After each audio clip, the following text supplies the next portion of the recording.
Hi Kitty, kamusta ka today? Good afternoon. May hapon, everyone. I'm okay. As you can see, the weather's getting better. Kit, were you able to celebrate the King's Day celebration in the Netherlands? Siyempre, pero secret lang. Yeah, I was able to. Simple celebration lang. How is the former President Rodrigo Roa Duterte? I would say he's okay. Today, he ate lunch, but he can't remember what he ate. Basta karne. Pero kumain pa rin siya ng snacks. The same, yung pancake, gluten-free nuts, and Coke Zero. Is he aware of the celebration of King's Day? By any chance? I don't think so Kasi, I mean, he's not very fond of international events, no?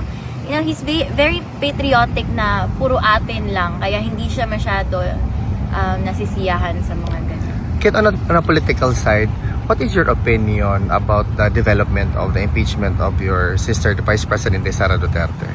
That I haven't discussed with my father also because we don't wanna add to his burdens. With that naman, I have no comment with the political side of it, no? But I know my sister. I know that she can be many things, but she's not a thief. She's not dishonest. Ayun talaga. So I know that she can withstand what she's going through right now because she has her truth, and at the end that will prevail. Kit, in Congress right now, there are really young, outstanding congressmen, Yes. like Congressman Leviste I've and mentioned them just now to my father, Congressman Leviste and Barzaga. Barzaga, correct? And he's quite fond of them because I think he respects people who are like him, outspoken and brutally honest. So he's fond of them.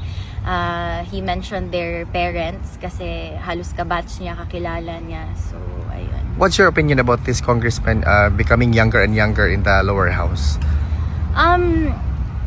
They're doing well, no? I think I don't really involve myself with it, but I think they're doing good. I think that the Philippines, the people, the masses need more people like them. Yes, they are young, but because they are young, they are more. Usually, kasi when you're younger, you're braver and you have a stronger sense of fight in you, ba? So I think, yeah, in general, we need more people like that. Is there something that the former president wants to relate to the supporters or the Filipinos in general?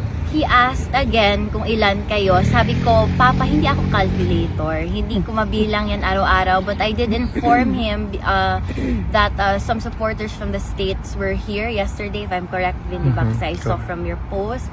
Although hindi ko na-mention yung taga-Ireland kasi ngayon ko lang nalaman. But I said na there are a lot of supporters from all over the world coming to visit you here, and ayun, they're waiting outside.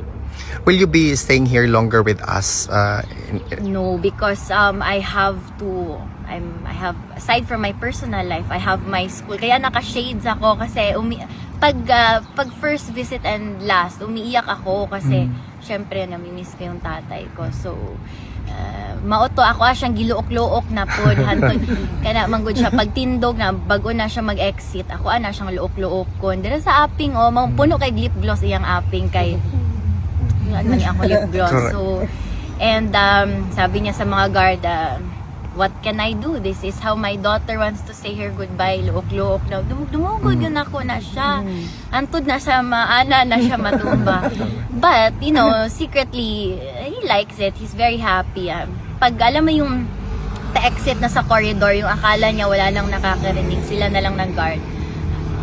Well, what are daughters for? And you have a daughter? And then, ayun, pinagmamalaki niya yung ganang moment. Kit, just to conclude this interview, is there something you want to relate to the Filipino people's unwavering support to your family?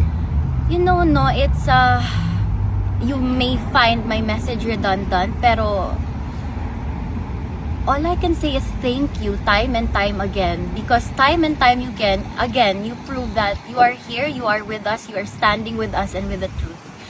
Every day I see these new people coming to visit here, and I fly here every few months for my father, so I know how emotionally, mentally, and physically taxing it is.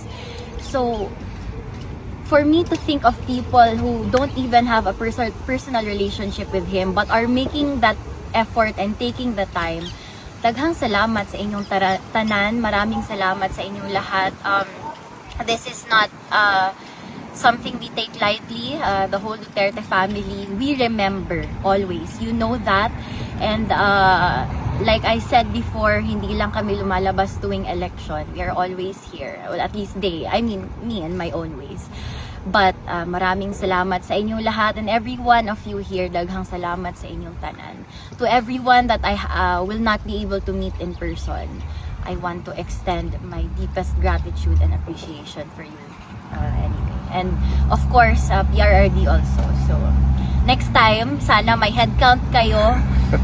Mag-head count na kayo bago ako pumasok kasi hindi ko yan kaya, para masabihan natin siya.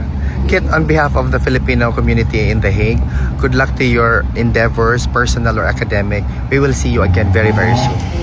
Mabuhay ka, Kit. Oo, akuan, pang tabo ng mata. Second hand lang to, pero maganda to. Galing kay regalo ni tita sa akin. Thank you, Kit. Mabuhay ka. Thank you.